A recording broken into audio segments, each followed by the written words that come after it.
8절까지 보겠습니다. 이러한 모든 일이 성실하게 이루어진 후였다. 아시리아 왕 산헤드립이 유다에 쳐들어와 견고한 성들을 대항하여 진을 치고 그것들을 쳐부수려 하였다. 히스기야가 산헤드립이 와서 예루살렘을 치려는 것을 보고 그의 장관들과 용사들과 함께 성 밖에 있는 물의 근원을 막아버리는 것에 대해 언언하니 그들이 왕을 도왔다. 많은 백성들이 모여 모든 샘물과 그 지역 한가운데로 흘러가는 시내를 막으며 말하기를 어찌 아시리아 왕들이 와서 많은 물을 얻게 하겠느냐 하였다. 히스기야가 힘을 내어 파손된 성벽을 모두 보수하여 망대까지 높이 쌓고 또 외성을 쌓았으며 다윗성에 밀로를 견고하게 하고 무기와 방패를 많이 만들었다. 왕이 백성들 위해 전투 지휘관을 세우고 그들을 자기가 있는 성문 광장에 모아 격려하게 말하기를 강하고 담대하여라. 아시리아 왕과 그와 함께 온 무리 때문에 두려워하지 말고 놀라지 말라. 이는 우리와 함께 하시는 분께서 그들과 함께 하는 자보다 크시기 때문이다. 그들과 함께 하는 것은 육신의 팔이지만 우리와 함께 하시는 분은 여호와 우리 하나님이시다. 그분께서 우리를 도우시고 우리를 대신하여 싸우실 것이다. 하니 백성들이 유다왕 히스기야의 말에 안심하였다. 이제 하나님께서 다윗 왕조를 존속시킵니다.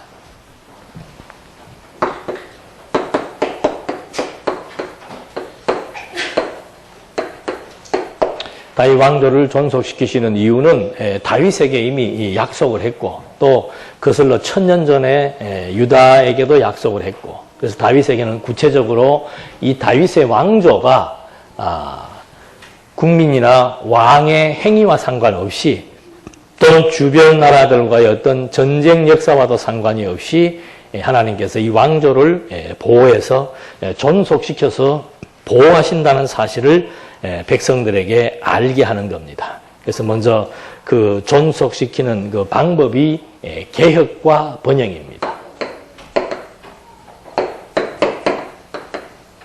그러니까 뭐 개혁했기 때문에 존속시키는 건 아니에요. 개혁시켜서 하나님이 어떤 분이신 줄 알게 하고 이거는 순기능입니다. 개혁은 순기능입니다. 또 반대로 악행을 하게 해서 또 하나님께서 보존하십니다. 그건 역기능입니다. 그러니까 결국은 하나님께서 순기능이든 역기능이든 선을 행하든 악을 행하든 하나님의 교육의 목적은 한 가지지요. 하나님께서는 당신이 세운 스스로의 언약을 당신이 지키셔서 이제 당신이 여호와라는 사실을 알게 해준다. 그러니까 순기능일 때는 전쟁에 승리를 하게 합니다. 역기능일 때에는 전쟁에 패배를 하게 합니다.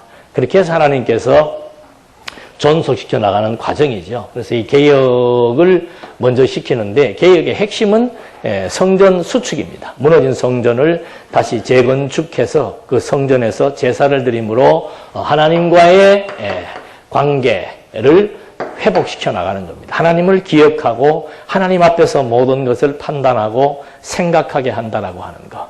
우리 신앙이라고 하는 것도 딴 거 아니에요. 주어지는 범사, 하나님을 인정하고 하나님을 인정하려면은 먼저 그분이 어떤 분이신 줄 알아야 되고 또 그분이 만사를 당신의 능력으로 주관하신다는 사실에 대한 확신이 들어야 그분을 인정하게 되는 거예요. 인정해라 그런다고 해서 인정되는 게 아니고 그분의 존재에 대한 사실에 대한 신뢰도만큼 주어진 현실 속에서 하나님을 인정하게 되는 거죠. 하나님 인정하게 되니까 이제 그 다음부터는 심령의 평안이 유지되는 것. 이것이 신앙이에요. 그 힘으로 우리는 모든 역경들을 모든 상황들을 해석하고 헤쳐나갈 수 있는 그 저력이 바로 그런 맥락에서의 신앙이다. 그래서 이 개혁이라고 하는 것은 다시 하나님과 이스라엘 백성과의 관계를 다시 한 번 더 확고히 시켜주는 그 매개가 바로 성전이라고 그랬습니다.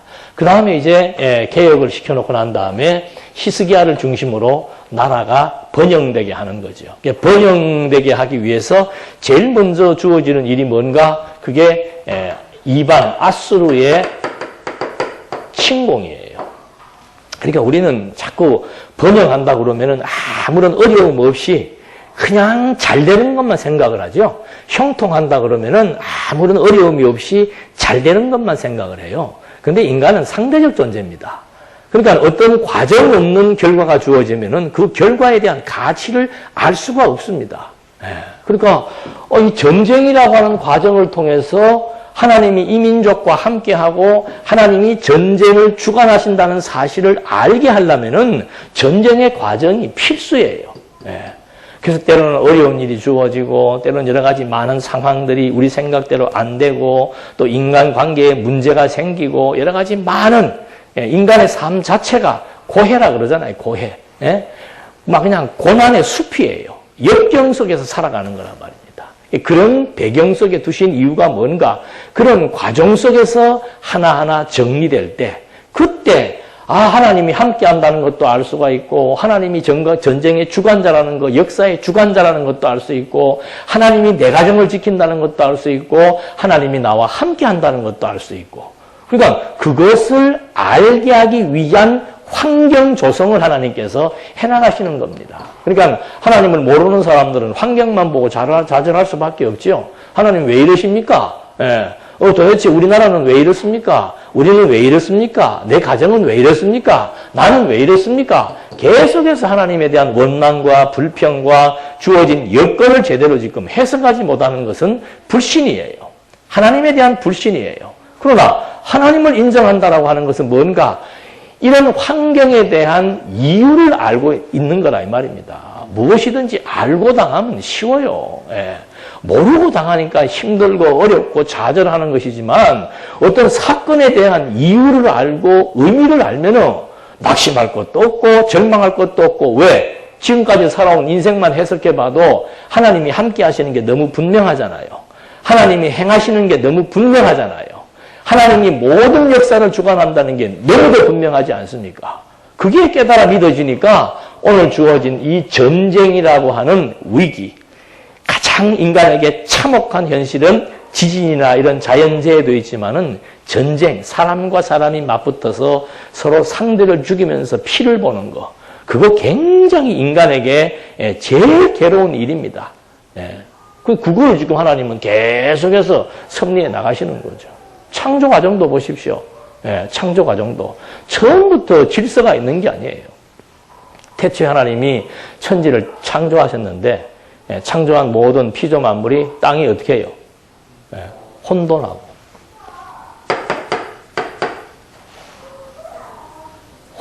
그 다음에 뭐예요? 공허하며 흑암이 깊음 위에 있잖아요. 이거부터 먼저 하나님이 시작해 놓는다니까요. 혼돈하다는 것은 무질서죠. 무질서. 질서가 없는 거예요. 그런데 하나님은 질서의 하나님입니다. 우리도 무질서보다는 질서를 좋아하잖아요. 혼돈한 가운데서 하나님이 질서를 잡아나가는 겁니다. 그래야 질서가 참 좋은 것이구나. 그걸 아는 거예요. 저도 아침에 잠깐 들었는데 네팔이라고 하는 나라가 지금 지진이 발생해갖고 엄청나게 많은 사람들이 지금 죽었어요. 그리고 막 세계 각처에서 막 구조품들이 도달을 했는데 그 나라의 행정부가 제대로 서 있지 않는답니다. 여러분 우리는 정치나 행정 그러면 우습게 보지만은 그런 무정부 상태, 정부가 있어도 그 기능을 발휘하지 못하는 그런 조직 체계라고 하는 것은 지금 산더미처럼 쌓여있는 구호 물품이 국민들에게 가지를 못하는 거예요. 그 얼마나 우스운 일입니까? 그건 완전히 혼돈이죠. 혼돈. 그런 혼돈 가운데서 하나님께서 질서를 잡아나가시는 겁니다. 창조 때 우주와 만물이 다 공허하다 텅 비어 있는 거죠. 우리는 그 아기들이 처음에 나오자마자 포대기로 막 감싸잖아요. 그게 어머니의 태 속에서 이렇게 꽉 차 있다가 밖으로 펑 나와버리면은 그거 그냥 그대로 놔두면 이거 안 돼요. 공허해가지고. 그대로 싸주잖아요. 공허하다라고 하는 것은 인간에게 굉장한 허탈과 그리고 권태와 그리고 좌절을 낳게 하는 겁니다. 무언가가 차 있어야 되는데 우리의 마음도 마찬가지예요. 욕심으로 차 있든 뭐예요? 성령의 소욕으로 차 있든 차 있어야 돼. 근데 불교의 진리는 뭔가 하면 비우라 이 말이에요. 비우라. 공허하다 이 말이에요. 공허하면 못 살아요. 공허하면은. 살 수가 없어요. 그래서 하나님이 공한 가운데에 충만이라고 하는 개념을 집어넣는 겁니다.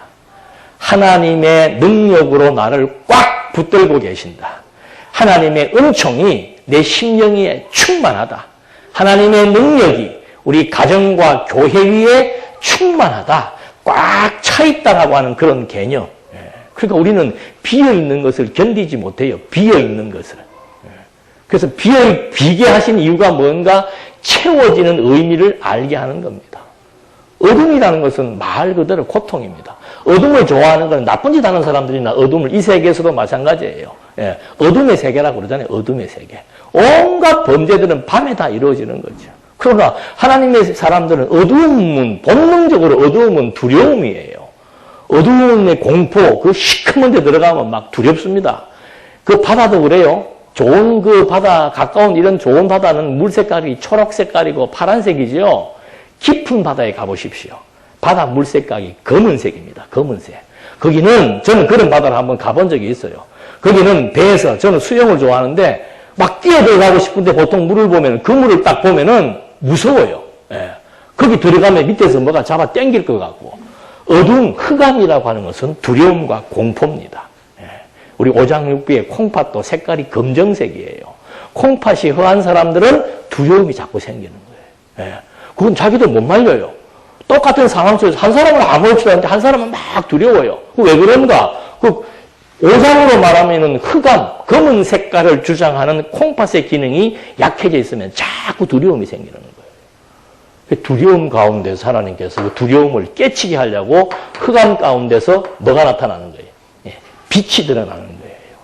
그러니까 빛에 대한 가치, 빛에 대한 고마움, 빛에 대한 환희, 이런 거를 알게 하려면은 이게 대비되는 상대적 관계입니다.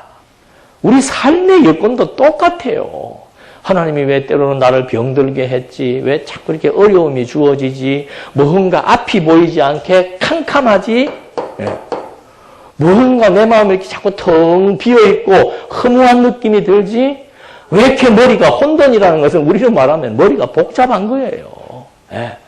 눈만 감으면 막 복잡다난한 거 막. 왜 그러지? 그런 가운데서 하나님의 질서, 하나님의 채우심, 하나님의 빛의 의미를 깨닫게 했을 때 그때 우리가 와 하는 하나님에 대한 감탄이 나오게 되는 거예요. 그러니까 오늘 주어진 상황에 대해서 좌절할 거 아무것도 없습니다. 두려워할 것도 없고 좌절할 것도 없고 원망할 것도 없습니다. 그래서 전도서 기자가 하는 말이 해 아래서의 모든 일은 다 헛된 거다.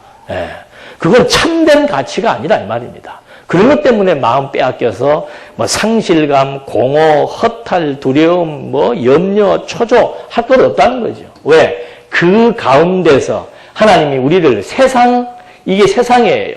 세상 가운데다가 우리를 둔 거예요. 하나님의 백성이라고 해서 세상에서 빼내가지고 이 천국에 지금 이렇게 막 떠돌아면서 살게 하는 게 아니고 육신을 입고 있는 우리들을 어디에 두셨는가? 세상 가운데다가 두신 거예요. 그래서 이 세상으로 말미암아 주어지는 혼돈과 공허와 흑암에 대한 두려움, 불안, 초조, 근심, 염려, 수고 이런 것들을 여기에서 꽉 조이게 했다가 여기로부터 하나님의 능력의 확인의 결과로 말미암아 여기로부터 벗어나서 자유를 누리게 한다라고 하는 거. 여러분 자유가 좋은 거 아니에요. 우리는 자유 개념은 어느 정도 모르지 또 한 30대 40대는 모르죠. 저 때만 해도 자유의 개념은 군부 독재에 의해서 자유의 개념을 가지고 있습니다. 저보다 위의 세대는 공산주의의 어떤 체제에 대한 자유의 개념을 가지고 있습니다. 근데 그 아래 세대는 자유의 개념을 잘 몰라요. 우리 학교 다닐 때 막 계속 막 이북, 일본, 이북, 군부 이것이 막 세대별로 내려오면서 교육을 받아왔었어요. 그래서 굉장히 억압된 가운데서 행동하고 살다가 민주주의가 이제 딱 실현되고 나서부터는 이제 그때 머리로 마음대로 요즘은 이해 못할 거 아니에요. 머리를 왜 마음대로 못 길러?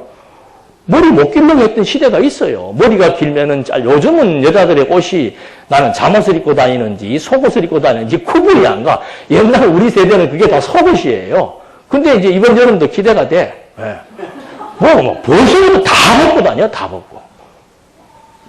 옛날에는 그러면 치마만 짧아도 다 파주소에 잡아갔어요. 예. 그래서 이 자유의 개념이 무엇인지, 이런 것이 없으면은, 와, 정말 자유롭다. 정말 평화롭다.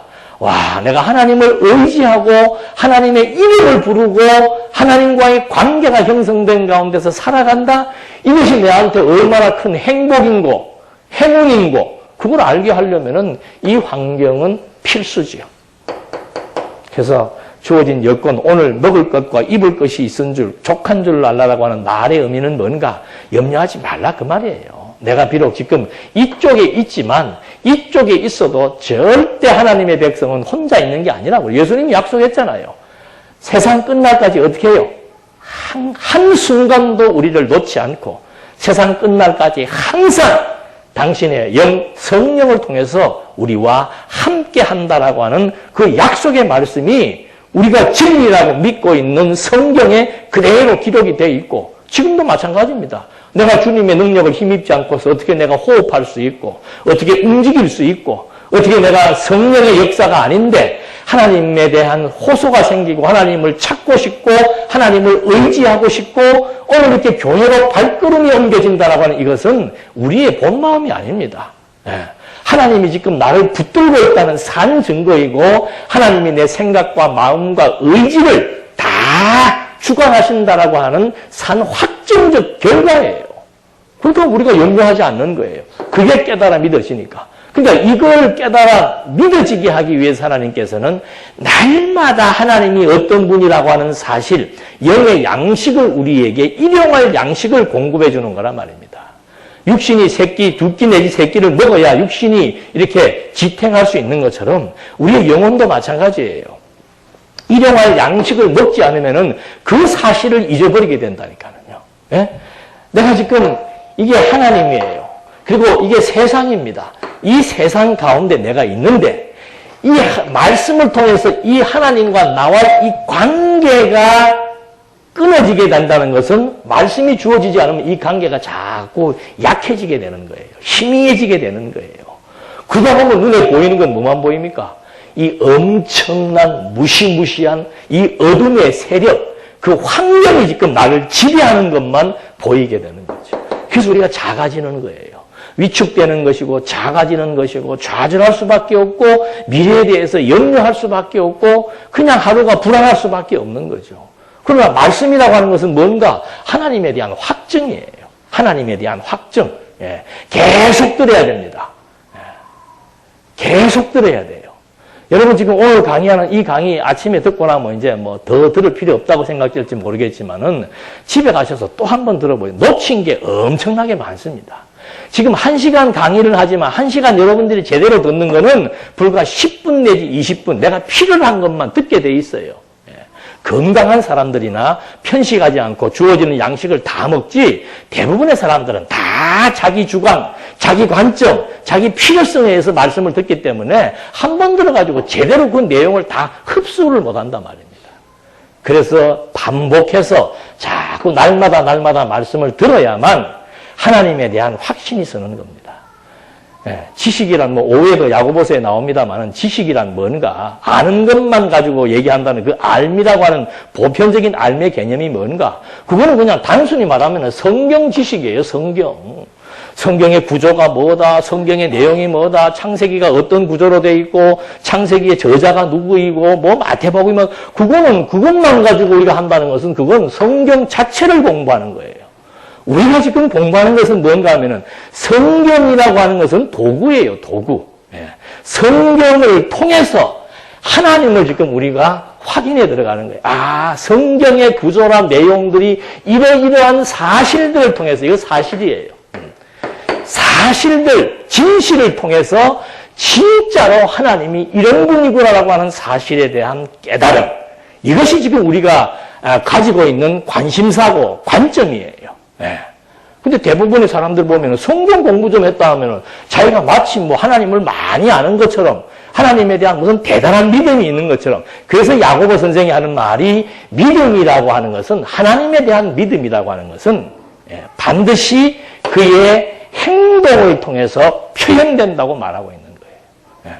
이론은 그냥 이론으로 끝날 수 있습니다. 이론은 이론으로 끝날 수 있습니다.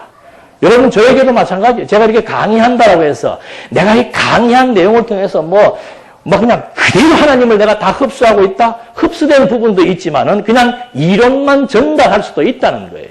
그래서 사도 바울이 두려워한 겁니다. 내가 이 복음만 전하고 내가 버림받는 건 아닌가? 내가 이 성경에 관한 지식만 지금 내가 전달을 해주고 정작 나는 하나님에 대한 확신이 없고 하나님에 대한 믿음이 없고 하나님 나라에 대한 정말 소망이 없이 내가 산다면은 그건 내가 이론에 함몰된 사람이라 이 말입니다. 성경 구조야 나보다 훨씬 더 잘할 수 있지요. 요즘 저도 들으면 자꾸 잊어버리고 하는 파인데. 그게 곧 신앙이 아니에요. 신앙이란 어떻게 점검하는가? 깨닫는 만큼, 성경에 그대로 말하잖아요. 성경을 통해서, 성경이 하나님이 아니에요. 성경을 통해서 확증된 하나님에 대한 신지식이에요. 신지식. 성경 지식이 아니고 하나님에 대한 지식이 내 이성을 강타하게 되면은 그 지식을 통해서 와, 하나님이 정말 이런 분이구나라고 하는 사실을 이 환경 속에서 깨닫고 마음에 뭐가 오는 거예요? 마음에 감동이 오는 거예요. 맞아. 하나님이 이런 분이시지. 하나님의 은혜에 감동하게 되고 하나님의 권세에 마음을 다 내려놓게 되고 그게 마음의 작용이에요. 그래서 우리가 늘 얘기하잖아요. 이거 백날 얘기해봐야 소용없어. 지정, 마음의 감동이에요. 근데 지금 대부분 여기에서만 다 멈춰. 마음의 감동에서만. 여러분, 하나님의 진리, 하나님에 대한 확신에 대한 깨달음은 마음의 감동뿐만이 아니고, 이제는 주를 위해서, 하나님의 은혜의 영광을 위해서 어떻게 살아야 되겠다라고 하는 의지, 결단을 갖게 하는 겁니다. 이것이 성화예요. 인격적 변화를 말하는 거라 이 말입니다.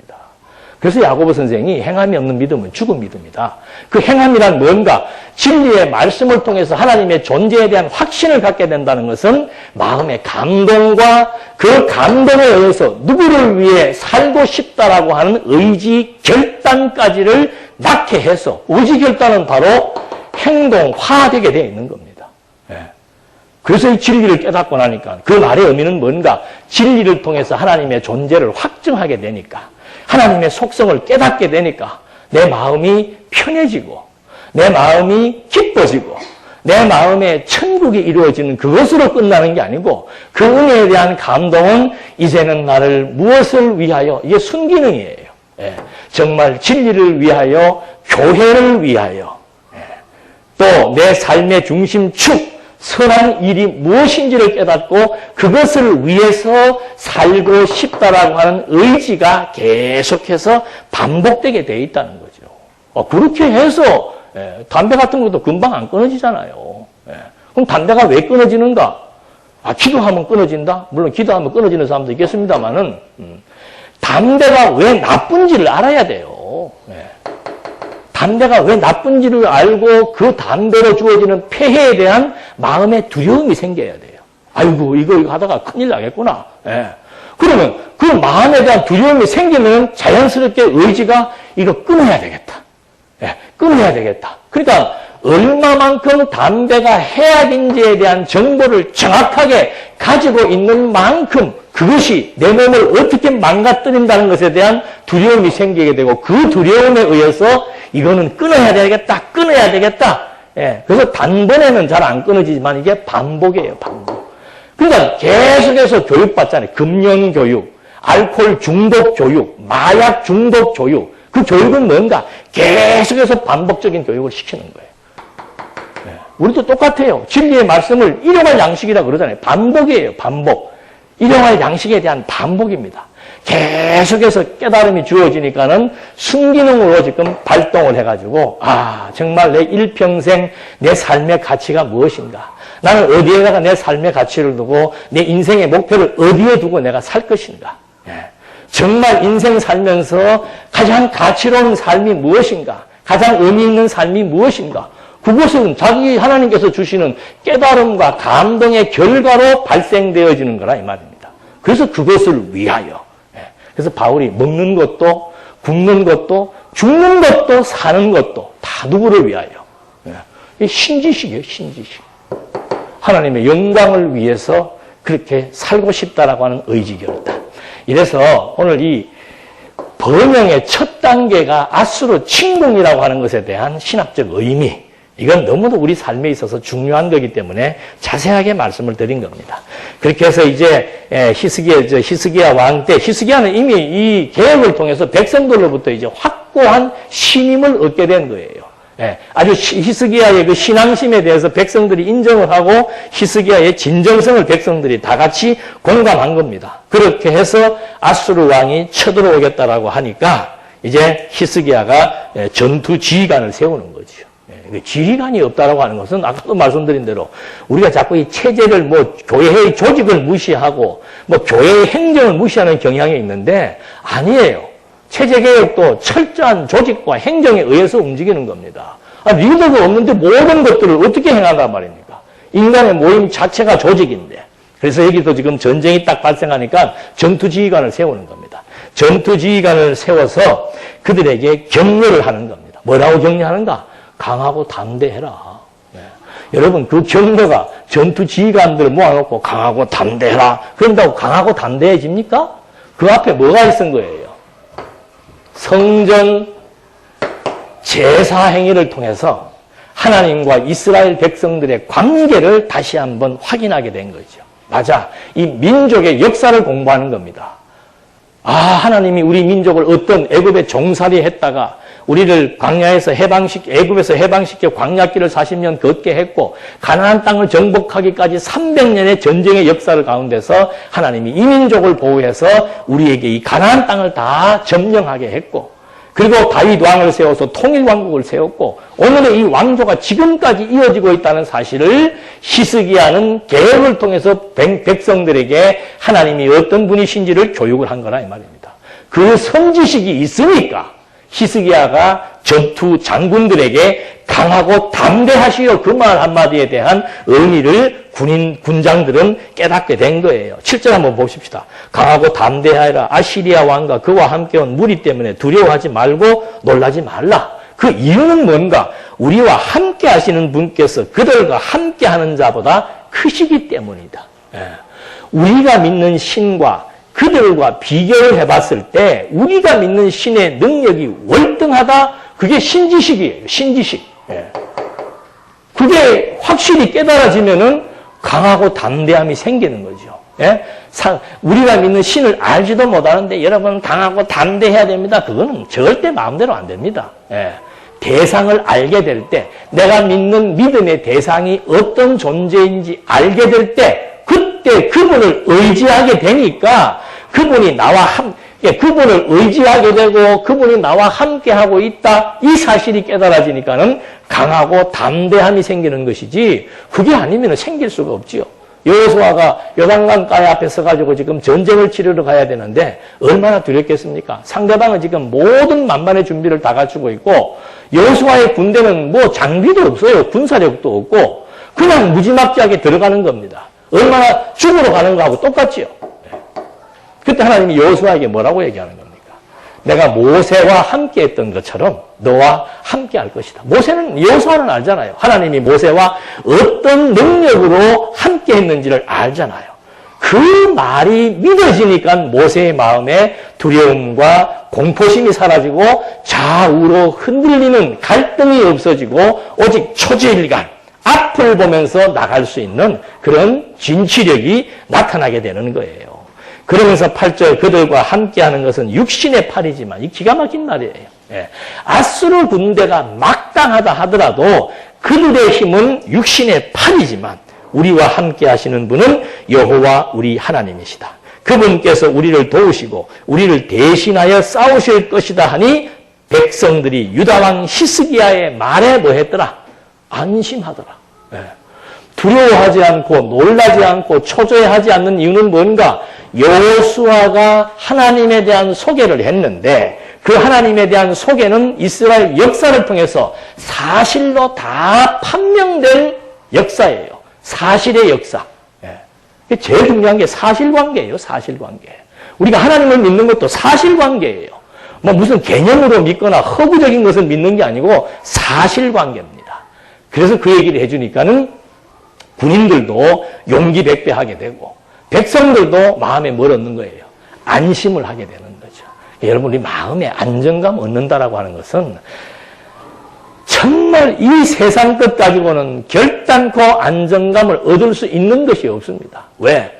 전도서 기자가 그 말 하지 않아요. 해 아래 있는 모든 것들은 다 헛되다. 정함이 없다. 다 변한다. 그리고 다 후패해지고 낡아지고 새 것이라는 것도 없고 뭔가 안정감을 추구하려면 엄청난 능력과 변하지 않는 데서 우리는 안정감을 찾는 건데 이 세상 천하에 그런 게 어디가 있습니까?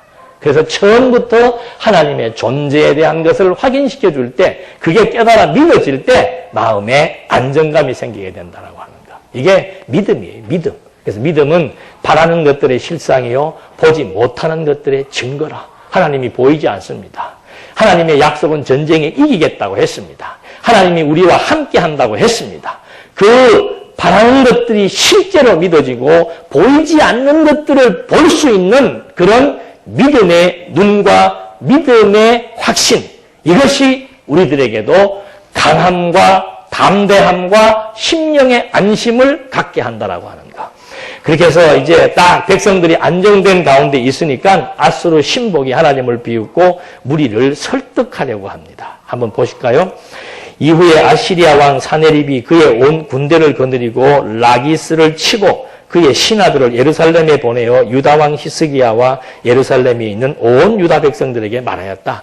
아시리아 왕 사네립이 이렇게 말한다. 너희가 예루살렘에 포위되어 있으면서 무엇을 해야 하느냐? 히스기야가 너희를 깨어 여호와 우리 하나님께서 아시리아 왕의 손에서 우리를 구해 주실 것이다 라고 말하는 것은 너희를 굶주림과 목마름으로 죽게 하려는 것이 아니냐?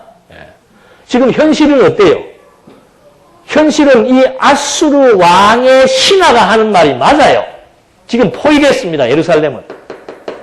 포위됐다라고 하는 것은 이제 그 성 안에서 물 떨어지고 음식 떨어지면 죽는 길밖에 없는 겁니다. 이때는 전쟁 치르면 전부 성 안으로 들어가 버리는 거예요. 성 안에서 물이 나오는 게 밖에서 물 다 막아버리면 다 끝나는 거예요. 예.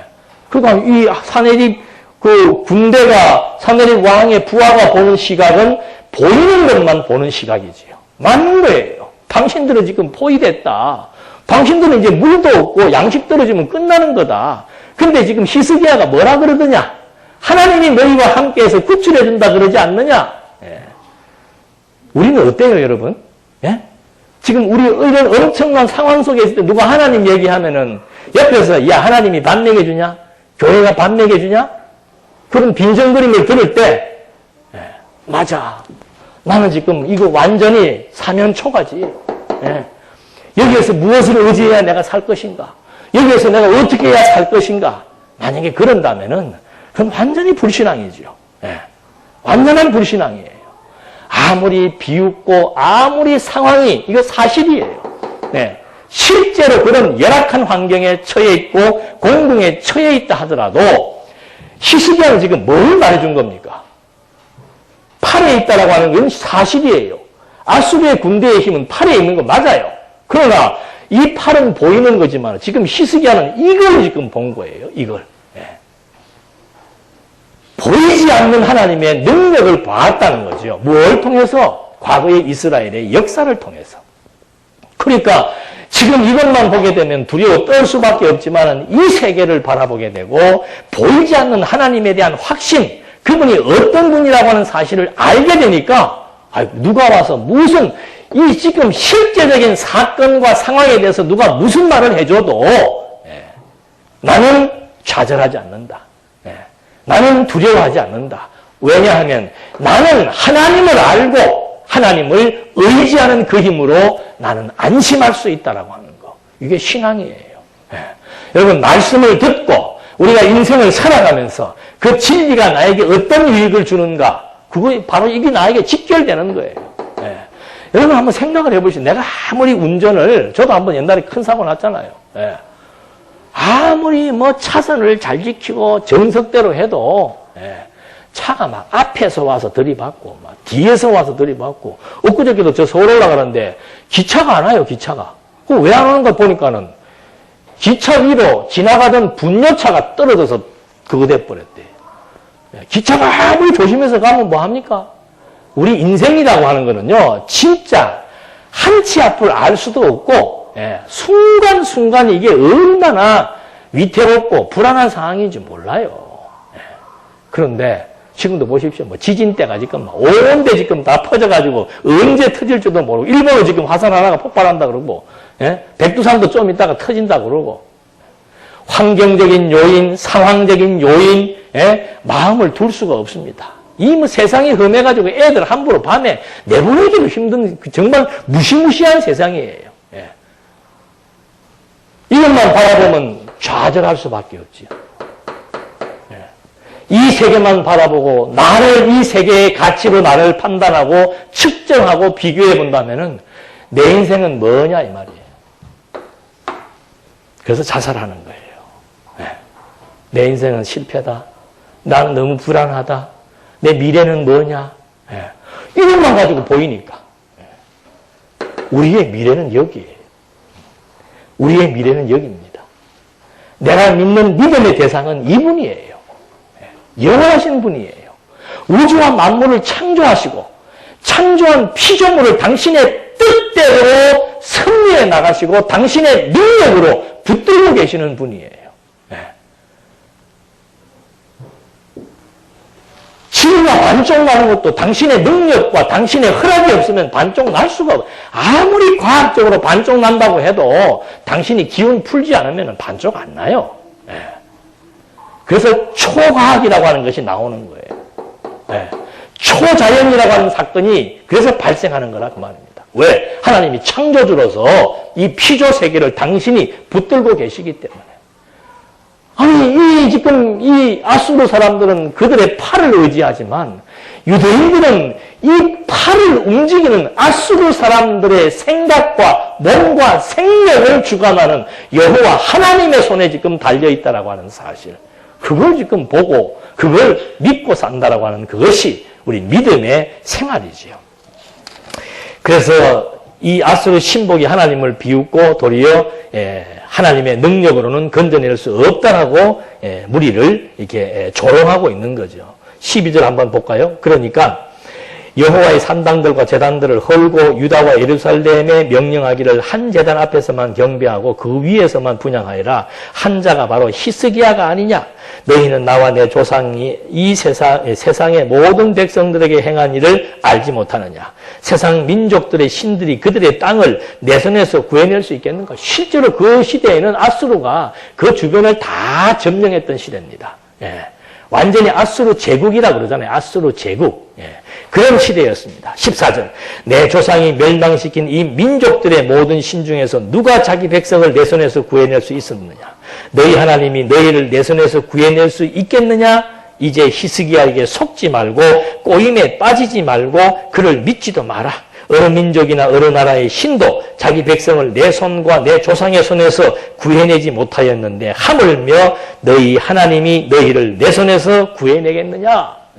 지금까지는 사실이에요, 그게. 아수르가 그 때를 다 지금 점령해가지고 막 천하를 호령했던 그런 시대였기 때문에. 지금 현 시대 패권도 마찬가지 아니에요? 미국이 지금 패권지고 있잖아요. 그러니까 일본은 막 1년에 엄청난 돈을 미국한테 쏟아부는다 그러더만요. 그러니까 독도도 지내 거라고 그러고 막 역사도 왜곡시키고 자기들 마음대로 하잖아요. 우리 얼마나 분해요. 걱정할 거 없어요. 지금 현재 눈에 보이는 시각은 미국이 제국으로서 세계의 모든 것을 제패하고 있지만은 사실은 그 뒤에 하나님이 이 모든 세계의 역사를 움직이고 있는 겁니다. 무엇을 중심으로? 복음을 중심으로. 하나님의 몸된 교회와 이 복음이 땅끝까지 전파하게 하기 위한 하나님의 목적에 따라서 세계의 정치와 역사와 판도가 움직여 나간다는 거예요.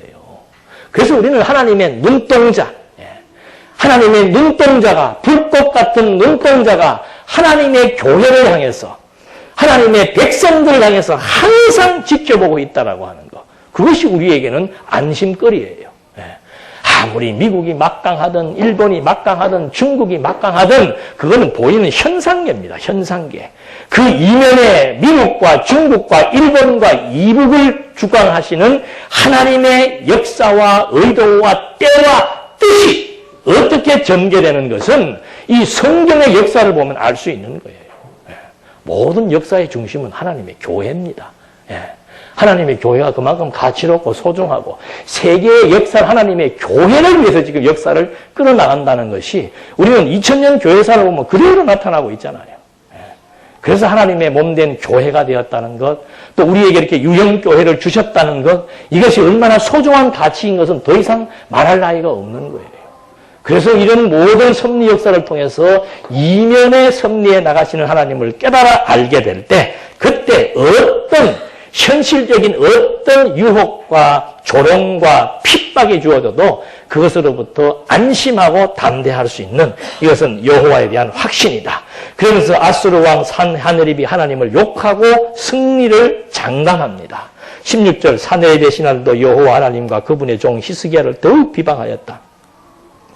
산헤립이 또 편지를 써서 보내어 여호와 이스라엘 하나님을 욕하고 비방하기를 세상 민족들의 신들이 자기 백성을 내 손에서 구원해내지 못한 것 같이 히스기야의 신도 자기 백성을 내 손에서 구원해내지 못할 것이다 하였고, 산헤립의 신하들이 예루살렘 성 위에 있는 백성들에게 유다말로 크게 외쳐 그들을 놀라게 하고 괴롭게 하여 그 성읍을 점령하였으나 그들이 예루살렘의 하나님을 비방하기를 사람의 손으로 지은 세상 백성의 신들에게 하듯 하였다. 그러니까 이 사단의 계략들은 항상 비방이에요. 비방. 비방하고 뒤에서 여론 조성하고 들쑤시고 하나님으로부터 자꾸 멀어지게 하고, 오늘도 똑같아요. 말씀 못 듣게 하고 멀어지게 하고 자꾸 비방하고 유혹하고 보이는 것만 자꾸 가치를 부여하게 만들고, 그러면 점점 멀어지게 되고, 멀어지는 순간부터 불안하고 초조할 수밖에 없는 거죠. 그러나 하나님에 대한 확신, 이것은 이 아수르의 군대가 약한 거예요. 강하면은 말할 필요도 없습니다. 그냥 와서 해결해 버리면 돼요. 그럼 뭐하러 그 와가지고 뭐 너가 이러고 저희가 저러고 할 거 뭐 있습니까? 정말 막강하다면 조용히 들어와서 다 없애버리면 끝나는 건데. 그래서 히스기야가, 아수르 왕이 이렇게 지금 하나님을 욕하고 모욕했지만 히스기야가 하나님께 기도하여 아수르를 쳐서 물리치는 내용이 나옵니다. 20절. 히스기야 왕이 아모츠의 아들 선지자 이사야와 함께 하늘을 향하여 부르짖으며 기도하니 여호와께서 한 천사를 보내어 아시리아 왕의 진영에서 모든 강한 용사와 주권자와 장관들을 멸하심으로 아시리아 왕이 수치스러운 얼굴로 그의 고국으로 돌아가 자기의 신전에 들어갔을 때 그의 몸에서 난 자들이 거기서 칼로 그를 죽였다. 이와 같이 여호와께서 히스기야와 예루살렘 주민을 아시리아 왕 산헤립의 손과 모든 적국의 손에서 구출해 내시고 사방으로부터 그들을 보호하셨다. 많은 사람들이 예물을 가지고 예루살렘에 와서 여호와께 드리고 또 보물을 유다 왕 히스기야에게 바치니 이때부터 히스기야가 모든 민족이 보는 앞에서 존경을 받게 되었다. 그러니까 이 위기가 결국은 뭐로 바뀌는 거예요? 조롱이 존경으로 바뀌게 되는 역사.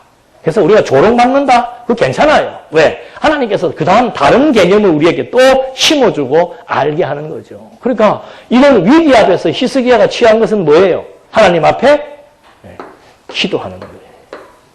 물론 구약의 기도야. 히스기야 이민족 지금 여기에서 다윗 왕조를 보호하시겠다고 약속했잖아요. 보호하려고 그러니까 존속해야 되죠. 존속되려고 그러면 아수르에게 패망하면 안 되잖아요. 하나님, 그 기도예요. 하나님. 지금 아수르가 신을 모독하고 우리 이 민족을 말살하려고 합니다. 여호와여, 당신의 능력과 당신의 뜻을 우리에게 펼쳐주시옵소서. 오늘도 마찬가지입니다. 여러분, 사시면서 힘들고 어려운 여건이 있으면은 하나님 앞에 기도한다는 것이 뭔가? 하나님이 이런 분이심을 다시 한번 상기하는 거예요. 여호수아와 함께 하셨던 하나님, 다윗과 함께 하셨던 하나님. 그래서 다윗은 온 백성이 골리앗 앞에 그 위협 앞에 다 두려워 떨고 있을 때 다윗은 당당하게 그 앞에 도전할 수 있었던 그 신앙의 힘은 바로 뭔가? 하나님으로부터 나오는 거예요. 여러분 지금 어려움 겪고 있습니까? 고난 당하고 있습니까? 하나님과의 관계 회복의 시간이에요. 하나님 아버지, 내가 지금 이런 위기에 처해 있습니다. 지금 많은 사람들이 나를 조롱하고 있습니다. 유혹하고 있습니다. 핍박하고 있습니다. 도저히 4년초가 되어서 지금 이 상황 속에서 내가 깨치고 나올 수가 없습니다.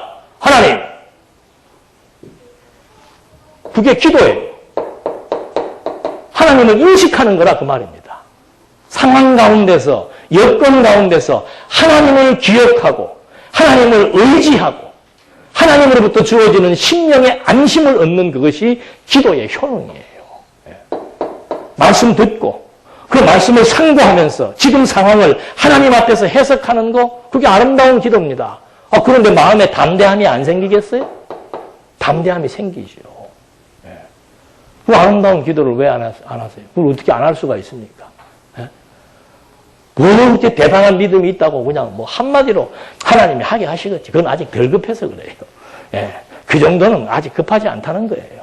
급하면은 누구나 다 이 엄청난 위력 앞에, 위기 앞에, 상황 앞에, 전망 앞에 하나님 앞에 무릎을 꿇을 수밖에 없지요. 하나님 앞에 구원의 요청을 할 수밖에 없지요. 하나님 아니면 나는 끝장납니다. 하나님 붙들어 주시옵소서. 나에게 담대함을 주시옵소서. 그게 말씀을 통해서 신에 대한 확신이 들어오게 될 때, 성경에도 지혜 구하라고 그러잖아요. 그게 핵심이에요. 지혜는 이 피조 세계가 어떻게 되어지는 것을 아는 것이 지혜예요. 하나님 나에게 지혜 주셔야 됩니다. 지혜를 주셔야 이 상황을 돌파할 수가 있고, 지혜를 주셔야 내가 담대할 수 있고, 지혜를 주셔야 내가 여기로부터 꿋꿋하게 믿음의 담력을 가지고 세상을 향해서 돌진할 수 있습니다. 그렇게 하나님께서 이제 좋은 승리를 하나님께서 이제 하게 해준 거예요. 그러니까 24절 말씀에 그때 히스기야가 병들어 죽게 되었는데 그가 여호와께 기도하니 여호와께서 그에게 응답하시고 표적을 주셨다. 자, 보세요. 전쟁, 그 다음에 기도, 승리, 이걸 끝나면 얼마나 좋아요. 그 다음 또 뭐가 와요? 질병. 그럼 또 뭐 해요? 또 기도하는 거. 그러니까 기도라고 하는 것은 뭔가? 이게 하나님과의 관계 회복입니다. 하나님이 어떤 분이신지를 잊어버리지 않게 하는 수단이 기도예요. 그 당연히 매달릴 수밖에 없잖아요. 하나님이 능력자인데, 만상 하나님의 뜻대로 되는데, 어떻게 하나님을 생각하지 않을 수 있고, 하나님의 능력을 의존하지 않을 수 있고, 어떻게 하나님에게 모든 것들을 당부하지 않을 수가 있습니까? 그 하나님께서 이거 하나님의 살아계심, 하나님이 어떻게 섭리하심을 지금 계속해서 히스기야의 일생을 통해서 지금 증거해 주는 방법입니다. 그러니까 이 질병도 지금 죽을 병이 걸리는 거예요.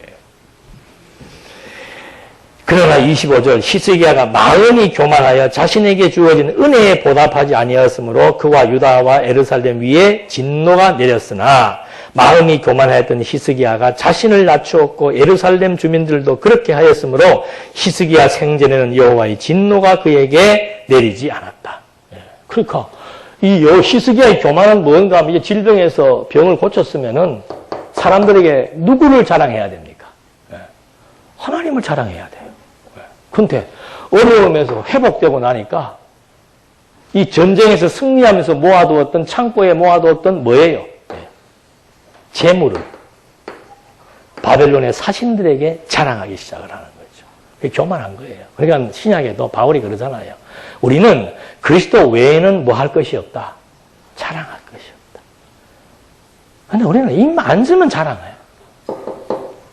자식 자랑, 얼굴 자랑, 돈 자랑, 학벌 자랑, 무슨 직장 자랑, 자기 똑똑한 거 자랑. 그건 완전히 불신앙이죠. 불신앙. 예. 그러니까 도리어 자랑은 상대방의 뭘 돋구는 거예요. 그거 아셔야 돼요. 그러니까 요즘은 뭐 친구들 만나서 자랑 들어주려면 점심 사고 자랑 들어줘야 된다 그러잖아요. 밥도 안 사고 자랑하면 짜증나지. 예. 그거 들어주는 게 얼마나 피곤한 일인데요. 예. 지장한 척 하는 거 봐주고 있는 게 얼마나 피곤한 일인데. 예. 상대적인 박탈감도 느끼게 되고. 예. 아이고, 저 친구는 참 복도 많네. 어떻게, 저 친구는 아파트만 사면 저리 오르고 우리는 하나 사고 하는데 평생을 가도 안 오르고 이게 뭔 조가지? 예. 상대방 도로 자꾸 열받게 하는 거예요. 예. 야, 내가 무슨 주식을 샀더니 이게 막 그냥 몇 배로 뛰어 올라가지고 나 이제 직장 그만둬도 돼. 박봉에 시달리는 친구가 살만 나겠어요? 안 나겠어요? 그건 무지한 인간이죠. 예. 정말 자랑할 게 있어도 나보다 약한 사람이 있다면은 그 사람 2번 죽이는 거예요. 2번 죽이는 거. 예. 그래서 교회 안에서든 밖에서든 예. 정말 그리스도 외에는 예. 아이고 하나님께서 나라가 이렇게 돈 그런 소리도 할 거 없어요. 그것도 자랑이지 뭐. 그게 하나님 자랑이에요? 자기 돈 번 자랑이지? 하나님 빙자해가지고 딴소리 할 것도 없다니까. 예. 입 닫고 예, 그냥 아이고 참 하나님 어쩌자고 나 같은 것을 이렇게 예, 도리어 근신하며 살아야 되죠. 근신하며 예, 이렇게 있게 해주신 것만 해도 참 송구스럽네요. 예. 아, 그런 마음 들면은 그 다음에 마음의 변화는 불보듯이 나타나는 거죠. 그런 마음이 안 드니까 엉뚱한 인생 쪽으로 엉뚱한 가치를 두고 사는 것이고 그런 마음이 드는 사람이라면은 얼마나 감사할 게 많고 얼마나 추구할 게 많고 얼마나 아름다운 일이 많겠습니까? 그래서 이 히스기야의 교만이라고 하는 것도 결국은 이런 엄청난 일들이 하나님의 뜻이며 하나님의 능력이라는 걸 그냥 순간적으로 망각해버리고 자기 쌓아놓은 재물에 취해가지고 예. 그래서 결국은 이제 히스기야가 그렇게 자만하게 되니까 27절에 히스기야가 심히 많은 부와 영광을 누려 은과 금과 보석과 향품들과 방패들과 온갖 값진 그릇들을 위하여 보물 창고를 지었으며 곡식과 새 포도주와 기름의 수확물을 위한 창고들을 짓고 온갖 짐승들을 위한 예양간과 양떼를 위한 우리도 지었다. 또 하나님께서 그에게 매우 많은 재산을 주시어 그가 성읍들을 더 세우고 많은 양떼와 솥대를 기르게 하셨다. 히스기야가 또 기온 위쪽 샘물을 막아 다윗 성 쪽으로 곧바로 끌어들였으니 히스기야의 모든 일이 형통하였다. 바벨로니아의 장관들이 히스기야에게 사절단을 보내어 그 땅에서 일어난 기적들에 대해 물을 때 기적 아니에요, 기적. 예? 어떻게 아수르라고 하는 그 엄청난 세력과 전쟁을 해서 이길 수가 있는. 우리가 중국과 전쟁에서 이긴다는 것은 기적이에요. 그건 백전백패입니다. 불가능한 일입니다. 근데 그런 일이 지금 벌어진 거예요. 예? 남쪽이 지금 우리 대한민국이 중국과 막 전쟁 그냥 막 일대로 전쟁을 붙어가 승리하고 엄청난 중국의 보물들을 지금 다 가지고 온 거라 이 말입니다. 그러니까 바벨론 장관들이 그거 기적 아니냐 이 말이죠. 그 기적들에 대해서 물었을 때 하나님께서 그의 마음속에 무엇이 있는지 알아보시려고 히스기야를 내버려 두고 시험하셨다. 네. 아니 그 기적에 대해서 물으면 우리 같으면 뭐라고 얘기하겠습니까? 네. 나중에 한번 봅시다. 그거는 아직 우리가 기적을 체험을 안 해서 그렇겠지 뭐. 예, 일확천금 받았는데 뭐 하나님 소리 하겠어요? 어딜 도망가 버리든지 이민 가버리든지 하지. 복권 당첨된 사람들 다 거의가 다 망한답니다. 예. 그리고 다 도망가. 예.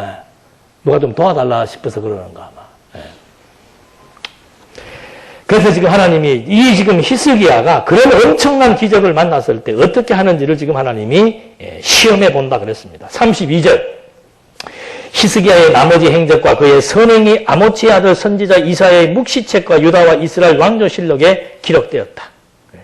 히스기야가 그 조상과 함께 누우니 온 유다와 예루살렘 주민이 그를 다윗 자손의 묘실 중에서 높은 곳에 장사하여 그의 죽음에 경의를 표하였고 그의 아들 므낫세가 그 뒤를 이어 왕이 되었다. 자세한 내용은 여기 지금 안 나와 있지요.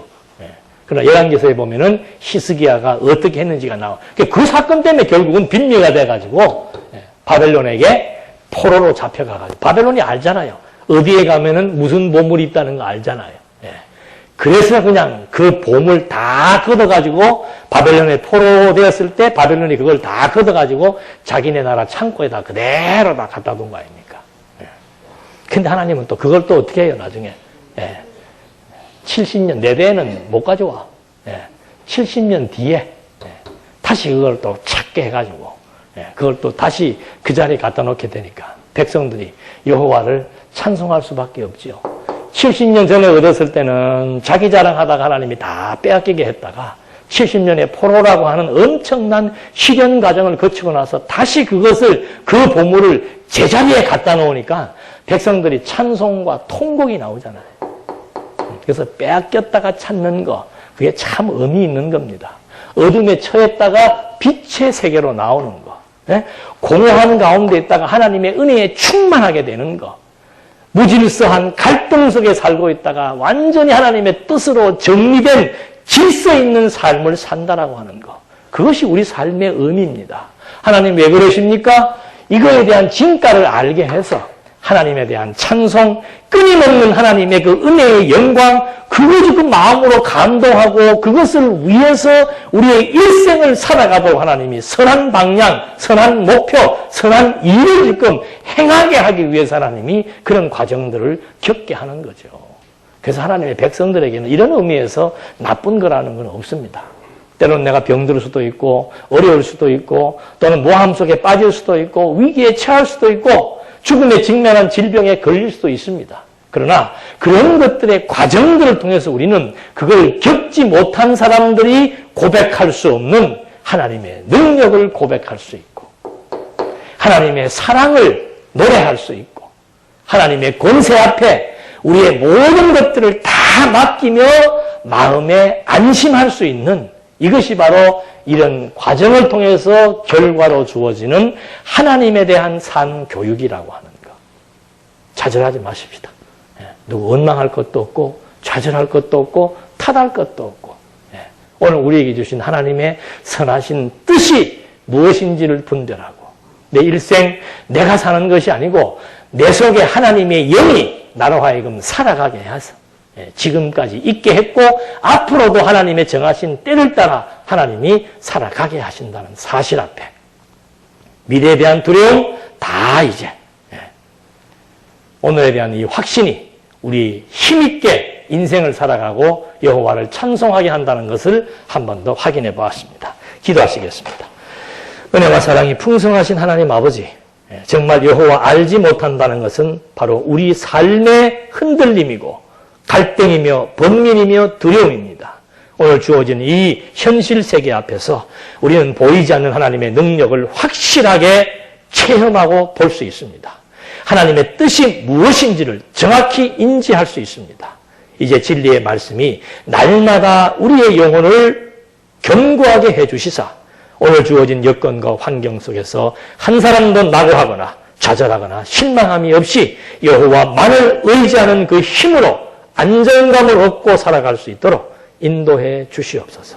예수님의 이름으로 기도드립니다. 아멘. 10분 뒤에 하도록 하겠습니다.